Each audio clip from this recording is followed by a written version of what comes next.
Jesus falou, mulher, que grande fé você tem, que seja feito como você quer. Aquela mulher era pagã, era cananeia, era libanesa. Jesus falou que tinha uma fé nela que ele não encontrou em Israel. Então, o que a gente percebe? A gente tem que tomar cuidado para não confundir o grupo com o indivíduo.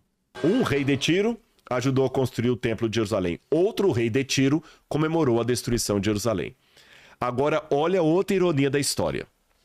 Na época de Jesus, havia um outro templo construído em Jerusalém. Depois que os babilônios destruíram aquele, os judeus acabaram construindo um outro. E quando você visitava o templo, nós estivemos lá em Jerusalém, nas ruínas do templo, só tinha uma moeda que seria aceita no templo. Moeda de prata. Porque Moisés falou que a oferta do santuário era meio ciclo, ou meio shekel, Sim. tá certo? Meio ciclo de prata. Na época do Novo Testamento, quando haviam as moedas, a moeda de prata usada no templo só podia ser... Essa aqui é uma réplica. Nós temos o original lá no museu do NASP. Por isso, pessoal, tô fazendo propaganda. Vão visitar o MAB, tá bom? Vão lá no MAB, tá bom? Vão lá no MAB. Tem um vídeo que a gente foi lá na inauguração. Exatamente. Assiste aí no Inteligência Limitada. Visitei o vídeo do Rodrigo Silva, tá aí, tá bom? Depois vocês vão lá. O Vilela teve lá. Mas como eu não ia trazer uma original aqui pro programa, eu trouxe uma réplica. Tá. Mostra aí, Vilela, na câmera que você mostra maior. Então explica essa. Estão vendo? Vou explicar. Consegue dar um zoom aí, ó. Aí na frente, não, primeiro a outra parte mesmo. Na frente você tem o rei Melkart, tá bom? Que era o rei de Tiro, tá bom? Melkart também é um codinome para uma divindade lá, mas também está como o rei de Tiro. E do outro lado você tem a águia, que inclusive no tempo romano era um símbolo de Roma, tá bem? Essa era a única moeda que podia ser aceita no templo em Jerusalém. Então, quando você vinha de outro lugar, você trazia suas moedas, e quando você ia chegar no templo, você ia no cambista. Ah, e trocava. E trocava. Dependendo da cotação. Da cotação, e tinha muita roubalheira. Ah, sim. Você lembra de algum episódio do Novo Testamento que Jesus ficou furioso com isso? Sim. Qual episódio? Ah, quando ele vai e quebra tudo lá, né? E pega um chicote e derruba as mesas. Qual que é o contexto daquilo lá? O contexto... Ele tava indo lá fazer o quê? Jesus foi adorar no templo e ele percebeu uma coisa que se fosse hoje, Jesus talvez desceria o chicote em muito religioso. Alguém me perguntou aí, não lembro mais do pessoal que estava com a gente, né? Se a idolatria era só uma coisa do passado. Eu falei, não, ela só muda a roupagem, mas continua hoje a mesma coisa. A corrupção religiosa que havia no passado também há hoje. Quando a pessoa mercantiliza a fé. Você entendeu? Começa a vender milagre, vender cura. Isso lá. Exatamente. Jesus hoje também desceria o chicote em muita igreja por aí. Então ele desceu o chicote por causa daquilo. Agora, olha que interessante, porque a pessoa chegava com a moeda dele e o pessoal roubava ali no câmbio. E era essa moeda que a pessoa pegava, trocava e entregava de oferta no templo em Jerusalém, ou comprava o cordeirinho sem mácula também para oferecer no templo. Olha que curioso. Sabe onde essa moeda era feita? Onde? Em Tiro. Era cunhada lá. Por quê? Porque Tiro fabricava a moeda de prata mais pura de todo o Império Romano. Ela tinha 98% de prata pura e 2% de liga de outros elementos. Mas 98% era prata pura. Por isso que essa moeda era a única aceita no templo. Existe, inclusive, uma polêmica que, com o passar do tempo, alguns historiadores acreditam que quando Tiro foi proibida por Roma de cunhar moedas, Tiro não cunhava mais, então Jerusalém pediu autorização para cunhar as próprias moedas, chamadas ciclo de Tiro. Sim. Aí, quando essas moedas passaram a ser cunhadas pelos judeus, sabe o que eles fizeram? Eu tenho uma lá no museu. Eles borraram o rosto do imperador e da águia. Então, você sabe, quando o rosto do imperador tá bonitinho e a águia bonitinha aqui, foi feita em Tiro. Sei. Quando tá borrada, foi feita em Jerusalém. Por causa da idolatria? Por causa da idolatria. Era uma maneira de não parecer que estava levando algo pagão pro templo. Entendi. Aí, olha que interessante. Tiro ajudou a construir o templo.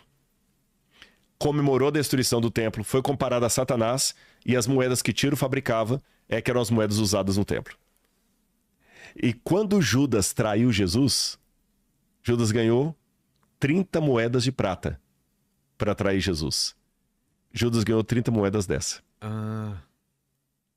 Olha os altos e baixos da cidade de Tiro. Olha os altos e baixos do Líbano em relação a É Israel. certeza que era essa moeda aqui. Era essa moeda, sim, porque Teria Judas que ser, ganhou né? 30 moedas de prata, ele ganhou do sacerdote e... Quando fala de prata, não tá se referindo a nenhum... Não era estáter, não era porque a moeda de prata que era Não usada não era circulava estáter, não era de... circulava em todo lugar. Exatamente, era essa aqui. E os sacerdotes que pagam Judas. Entendi. Então ele recebe 30 moedas de prata. Era não muita 10. coisa? Não, 30 moedas de prata não era um valor muito alto? não, dava para comprar uma criança escrava, que não era uma coisa tão difícil de ter na época. Então não foi nem tanto dinheiro que Não, eles venderam? não, é como se fosse hoje você trair alguém para comprar um iPhone. Putz. Nem do último modelo. Sei, sei. Um iPhone usado. Achei que era uma coisa Não, exorbitante. talvez são uns 5 mil deixaria ele reais. rico, então. Não, de jeito nenhum. Bom, gostaram das curiosidades de Tiro? O pessoal tá gostando aí? Tá bom? Então, esse é o Líbano de hoje. Eu vou contar mais uma história interessante envolvendo o Líbano. Olha como é que Deus não faz acepção de pessoas. Eu mostrei aqui um alto e baixo do... como é que fala? Do Líbano em relação a Israel. Tá certo? Ajudaram a construir o templo, ajudaram a destruir o templo, depois comemoraram a destruição do templo. Quando o profeta Elias falou de uma grave fome que ia acontecer no norte, porque o povo de Israel estava em idolatria, e Elias foi perseguido pelo rei Acabe e pela mulher dele, Elias fugiu. E sabe para onde que Elias foi? Ele foi primeiro para a região da Síria. Eu vou ler para você aqui. Segundo Reis, capítulo 17. Segundo livro de Reis, capítulo 17. Olha a ironia da história. Segundo livro de Reis, capítulo 17. Segundo Reis, capítulo 17. Deixa eu ver aqui. Não é Primeiro Reis, eu creio. 17. Não é Segundo Reis. Primeiro Reis, capítulo 17. Olha aqui. Quando Elias, o tesbita dos moradores de Gileade, disse a Acabe, rei do norte, agora você está em casa, já sabe, rei do norte, rei de Israel, capital Samaria, tá bem? Que era poluído de idolatria. E o profeta Elias estava profetizando ali. Enquanto isso, havia o rei de Judá aqui com Jerusalém. Ok, então o rei falou, tão certo, o Elias, o profeta falou, tão certo como vive o Senhor Deus de Israel, a quem eu sirvo, não haverá orvalho nem chuva nos próximos anos, a não ser quando eu disser. Então a palavra do Senhor veio a ele dizendo, saia daqui e vá para o leste, junto ao ribeiro de Quiriate, nas mediações do Jordão.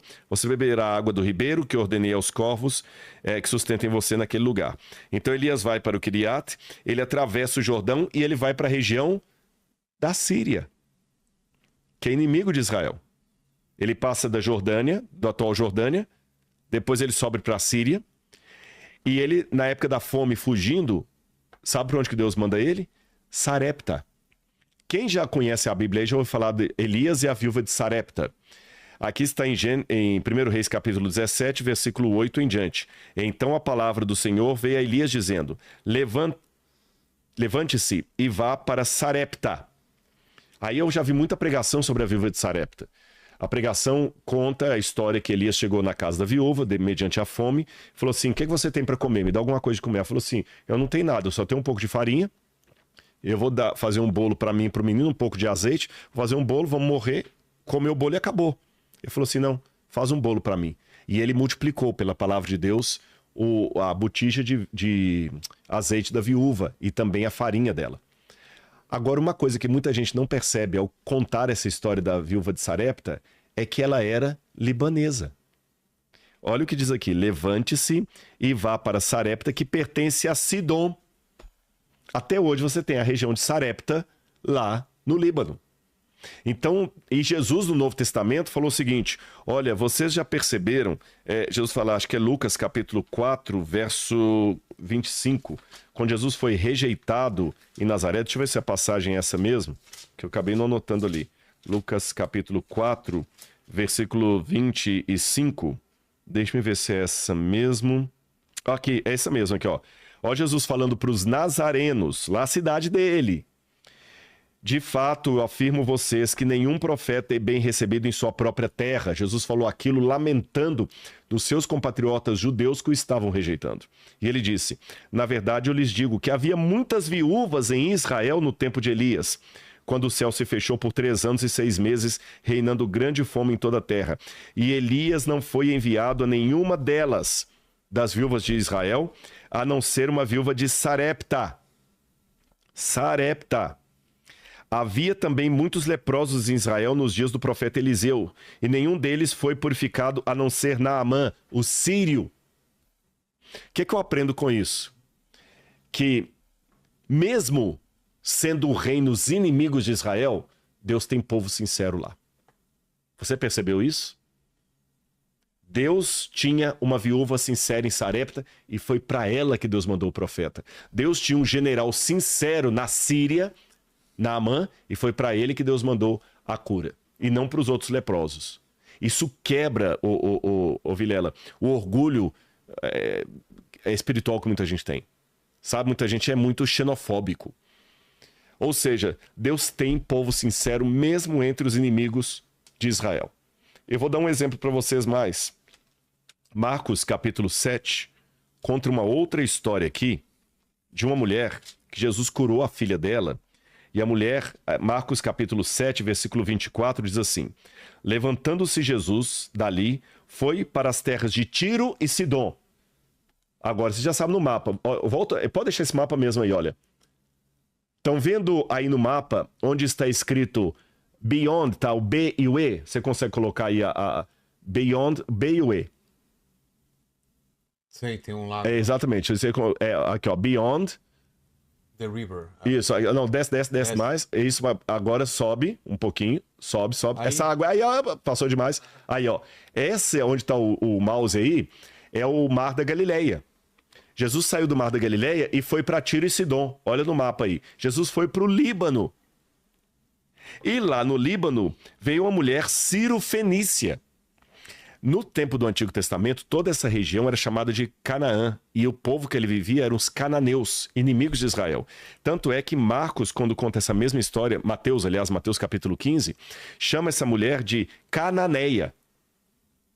E essa mulher teve a filha dela curada por Jesus, e depois Jesus curou a filha dessa mulher, Jesus falou o seguinte: olha, por causa dessa palavra você pode ir, o demônio saiu da sua filha. Quando a mulher voltou para casa, achou a menina curada conforme Jesus havia dito. E quando você vai na versão de Marcos capítulo 20, Marcos capítulo 15, verso 21, Mateus, corrigindo, capítulo 15, versículo 21, olha o que diz aqui, olha.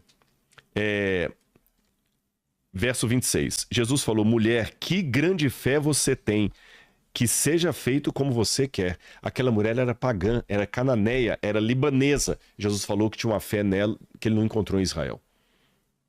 Então, o que a gente percebe? A gente tem que tomar cuidado para não confundir o grupo com o indivíduo.